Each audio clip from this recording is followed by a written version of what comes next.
Learn understand and excel. Welcome to Pi and Proton. हम लोग अपनी नई सीरीज़ के साथ फिर से स्टार्ट हो गए हैं।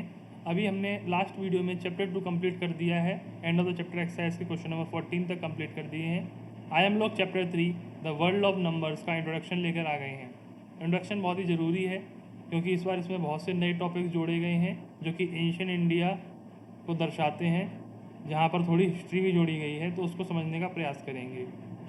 तो हम लोग बात करते हैं द वर्ल्ड ऑफ नंबर्स में इंट्रोडक्शन की।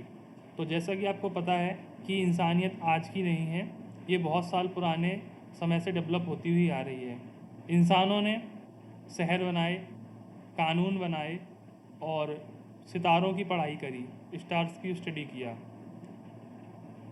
उनके फंडामेंटल्स को समझा, उनकी प्रैक्टिकल नेसेसिटी को जाना, जिससे उन्हें काउंटिंग करने की ज़रूरत पड़ी। क्यों काउंटिंग करने की ज़रूरत पड़ी? अगर वो शहर बनाएंगे तो शहर में कितने मकान हैं ये गिनेंगे। अगर वो अपने कानून बनाएंगे तो कितने कानून बनाए वो गिनेंगे, उसमें कुछ लिमिट रखेंगे। अगर वो सितारों की पढ़ाई करेंगे तो कुछ सितारों की गिनती भी करेंगे। तो इसलिए उनको किसकी ज़रूरत पड़ी? काउंटिंग करने की ज़रूरत समझ में आई। ठीक है। हर दिन वो लोग क्या क्या गिनते थे? पशु गिनते थे, अपने कैटल्स गिनते थे, अनाज के बोरे गिनते थे, पत्थरों को गिनते थे। पत्थरों को क्यों गिनेंगे? उस समय पर सुनहरे पत्थर या चमकीले पत्थरों को बहुत ही प्रीशियस माना जाता था। इस वजह से यहाँ से हम लोगों को मालूम पड़ता है कि मैथमेटिक्स की शुरुआत होती है। शुरुआत में इंसानों ने काउंट करने के लिए एक सिंपल सिस्टम यूज़ किया जिसको नाम दिया उन्होंने 1 to 1 करस्पॉन्ड। 1 to 1 करस्पॉन्ड का मतलब क्या है? एक एक को गिनना है। मतलब जैसे अगर यहाँ पर एक पत्थर है तो हम इसको पहले एक गिनेंगे, फिर इसको दो गिनेंगे, फिर इसको तीन गिनेंगे, फिर इसको चार गिनेंगे और देन इसको पाँच गिनेंगे। ये 1 to 1 करस्पॉन्ड है कि मतलब एक किसी ऑब्जेक्ट को किसी एक ऑब्जेक्ट को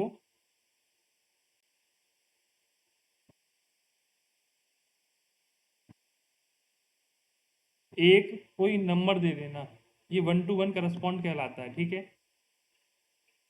इसी से नेचुरल नंबर्स की उत्पत्ति होती है, बॉर्न होते हैं नेचुरल नंबर्स। नेचुरल नंबर्स क्या होते हैं?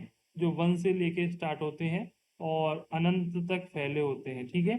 1 2 3 4 5 ऐसे करके नेचुरल नंबर्स होते हैं। ठीक है, नेचुरल नंबर होते हैं। तो आपको यहाँ पर समझ में आ गया क्या क्या बात हुई। आगे बढ़ते हैं। हम लोग उस हिस्ट्री की बात करते हैं जो कि हड्डियों पर उकेरी गई। पुराने मनुष्यों द्वारा हड्डियों पर जो नंबर दिए गए उनकी बात करते हैं। तो एक लैम्बो लैम्बोबोन है जो कि साउथ अफ्रीका और स्विट्ज़रलैंड के माउंटेन्स के बीच में फाउंड हुई। ये 35,000 साल पुरानी मानी जाती है। इस हड्डी पर 29 डिस्टिंक्ट टैली मार्क्स, यानी कि ऐसे लाइनें उकेरी गई हैं हड्डी पर। ऐसे 29 डिफरेंट टाइप्स की हैं, ऐसे ऐसे ऊपर की तरफ ऐसे। ठीक है, जिससे काउंटिंग की जा सके। तो ये बिलीव किया जाता है कि ये लूनर फेज काउंटर था। चंद्रमा के जो फेज हैं, जो कभी बढ़ता है कभी घटता है, उसको एक मेंस्ट्रुअल कैलेंडर के रूप में इसको स्टडी किया जाता था। ठीक है, ये माना गया है। तो ये कहाँ पर फाउंड हुआ? ये दो पहाड़ों के, साउथ अफ्रीका और स्विट्जरलैंड के पहाड़ों के बीच में। और ये कितने साल पुराना है? 35,000 साल पुराना है। और उसमें 29 मार्क्स है। इसका नाम क्या है? लैम्बोवो बोन। फिर एक इशांगो बोन है जो कि हम लोगों को नील रिवर कोंगो के पास फाउंड हुई। ये 20,000 BC फाउंड हुई।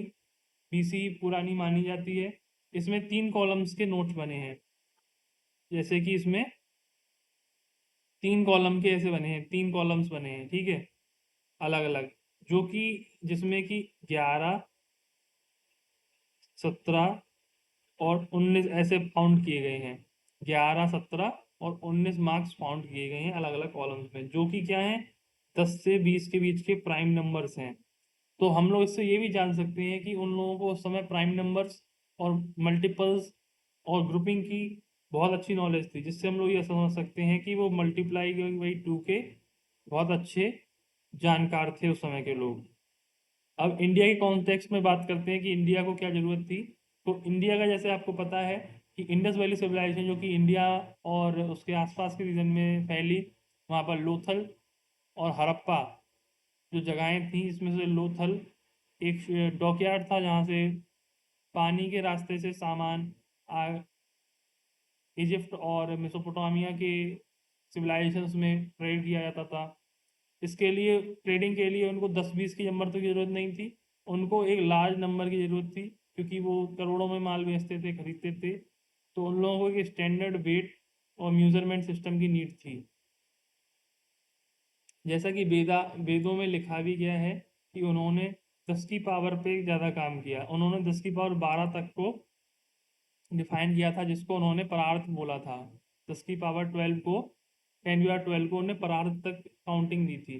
फिर लालित्य शास्त्र में, जो कि 4th सेंचुरी BC में फाउंड हुआ, उसमें उन्होंने 10 तक का नाम रख दिया था। इसका नाम रखा था तल्ला कशना। ऋग्वेद में 10 की पावर की बात की गई है कि ज़्यादातर काउंटिंग 10 की पावर या डेसिमल सिस्टम में ही फाउंड किया गया था। ठीक है। All these lead to the development of Indian place value system. यह सब कुछ इंडिया के प्लेस वैल्यू सिस्टम पे काम करता है। और जहाँ पे इम्पोर्टेंट जो खोज है वो डिस्कवरी ऑफ जीरो है बाई आर्यभट्ट। आर्यभट्ट के द्वारा जो डिस्कवरी की गई थी जीरो की, वो इंडिया के कॉन्टेक्स्ट में बहुत ही इंपॉर्टेंट है। तो क्या क्या पता चला कि लोथल और हड़प्पा में स्टैंडर्ड वेट सिस्टम चलता था, जिससे क्योंकि उन्हें ट्रेड करना था। इंडिया में 10 की पावर यानी डेसिमल सिस्टम का ज़्यादा प्रयोग हुआ। ठीक है। लालित्य शास्त्र में 10 की पावर 13 का भी जिक्र होता है, और जीरो के फाउंडर आर्यभट्ट थे। ठीक है। अब इस चैप्टर का इंट्रोडक्शन यहीं पे था।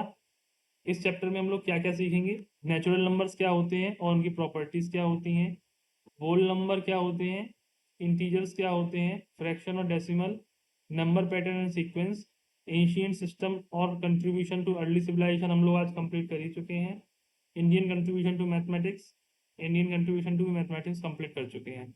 इस चैप्टर के एंड होते होते हम लोग क्या अंडरस्टैंड कर सकते हैं, हम लोग अपने नंबर्स को अप्रिशिएट करेंगे हर वे में, और उनकी मीनिंगफुल